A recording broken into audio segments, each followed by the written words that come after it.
year has passed. What is the timeline? What are the next steps Sure. moving forward? Sure. Well, thank you for that question. We are very excited by the overwhelming support that we received from the voters in the election. Again, it was a great way to start school today with that win. We are working right now with the district to outline a calendar of next steps, and we look forward to getting the project started. I saw something on the list sheet for JPS that some work could start as early as December. Do you have an idea of which schools may be first to be addressed? Again, our priority is to address the facility issues related with the corrective action plan that has been submitted to the Mississippi Department of Education. Those will be our top priorities, and we will establish other priorities from there as we work through the process. Which ones are those? We have a series of schools. Right now, we will be working with 14 schools that's associated with the corrective action plan.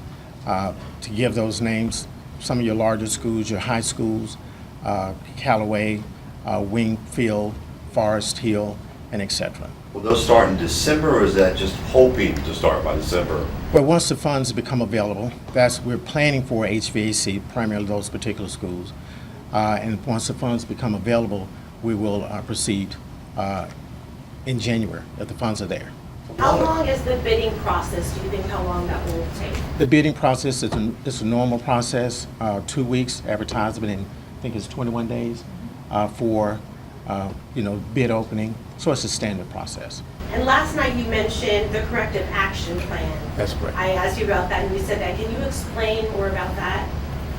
The corrective action plan is the process or the information that we presented to Mississippi Department of Education that speaks to correcting deficiencies in the various schools, and that was a part of it. There was a series of HVAC issues, structural issues, doors and windows, and etc.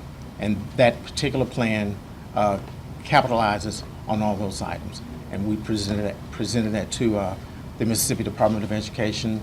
They have approved it, and that's the action that we wish to take. Because there's so many schools in the list, I was wondering, are you going to tackle all the schools at once? Will this be a wave of schools, and how long do you expect that process to take? Well, the construction period, based upon the bond proceeds, is for 3 years. And we will begin as soon as funds are available. Right now, we're looking at probably starting right at 100 projects, because there would be a total of right at 350 projects. So it's best if we can take advantage of the timeline and move those projects forward. Now when you get the money, you're going to obviously have a budget. Will that be available so parents can see, okay, they spent this on this project, etc.? Yes, one of the things that we are committed to as a board is to be both transparent and accountable, and we took action to create a citizen oversight committee to address that issue. The Citizens Oversight Committee will meet regularly in a public forum to review the expenditure of the funds and the progress of construction of the projects that we share with the public leading up to the vote. Who will be on this oversight committee? How many people, and Sure. where do they come from? The Oversight Committee will have representation from each ward. The individual will be appointed by board members who are associated with the ward where they are also affiliated. Again, they will come from the city of Jackson. Will they have final say before a measure of money is spent for a repair project? No, the authority of spending the money rests with the Jackson Public School Board of Trustees. The function of the Oversight Committee is, again, to ensure that there is a public accounting of the expenditure of the funds and a forum to share progress or lack thereof towards the list that we've shared going into the Will money be spent on construction and planning, or will any other monies be spent in other areas? So the money will be spent on the projects that we've outlined and shared with the public. No other expenditures in planning or anything like that? Of course, as part of these projects, we'll have professionals. There may be architects, engineering services, but everything else will be related to a project. So as we go set the budget forward, each budget or every school will have an individual budget, and all those associated expenses will be tied to those of the individual schools. So if it's say an architect for Forest Hill High School, the architect fees will be tied to Forest Hill High School. If it's for any type of other repairs for Chastain Middle School will be tied to Chastain Middle School. So that's our standard process, and that even assists even more with the accountability and the transparency, because we can tie expenses to every project, to every school. That's what I was wondering. I remember the initial posting, 65 million, but that was more than it might actually cost. If there's overruns with that money, what happens when you do those kinds of things? Well, these are the projects that we listed that, of course, are our biggest priorities. Of course, even back in 2006 when we did 150, there were probably $300, $400 million worth of projects that the district needed. We certainly hope that we will be able to capitalize on these dollars and make sure that every single project on that list, on the list that we provided, will be accomplished. The good thing will be that if we accomplish all of it and have money left over, we get to work on some other projects that will be specifically tied to construction. Bond funds, especially GO bonds funds, are restricted to use for capital improvements. So once we exhaust that entire list, then the good thing would be that we have money left over to continue doing some other capital projects. But it can't be shared with another agency or anything except for this, right? It cannot be shared with any other agency. Do you think that come winter, if it's quite cold, do you think we'll have the heating systems working? Is that a major priority? Last year, a lot of kids, they didn't have any heat and they were freezing. Do you think that's something there will be no issue with that come winter? I'll let Mr. McCrackin out. That particular problem actually came out of water, where we didn't have sufficient water that was coming to the schools, which actually affects our heating and cooling system. So the schools had heat prior to the freeze and after the freeze. But once we hope we don't have those issues again this year. But again, we did have heat. Can you talk a little bit about the firm that's kind of working with you guys to see the bond through? Sure, we have several firms that are part of what we call our finance team. We have bond attorneys, of course, with Butler Snow. We have government consultants is our financial advisor. We also have an underwriting firm, Siebert Shanks and Cisneros. We have local bond underwriting attorneys, which are the May Law Group and also Jim Young's law firm. So that's the finance team that'll be working on the next steps as far as the financing piece is concerned. We'll be meeting, we've already kind of had a huddle up this morning. We will be formally meeting probably one day next week to start working on the finalization of the steps to get the financing in place. And are most of these in the Jackson area? Siebert, Cisneros, and Shanks is out of New York. Government consultants is local. Everyone else is local. So finalizing the steps, are we still looking at December starting bricks and mortar type work? Well, I hope to be able to have funds accessible by the end of the year, by December. And so we have, of course, a lot of those smaller projects like the interior doors, exterior doors that maybe can get started that soon. Of course, those are projects that we hope will be able to not have to have a formal bid. So formal bids, of course, take a little bit longer, but we hope to have the funds available by the end of the year. So in a perfect world, you'd have the money, but you can start the exterior door work and kind of get a jump start. So it's not a big ticket event. Absolutely. Some of those smaller ticket items, we hope to have that money available to get started quickly.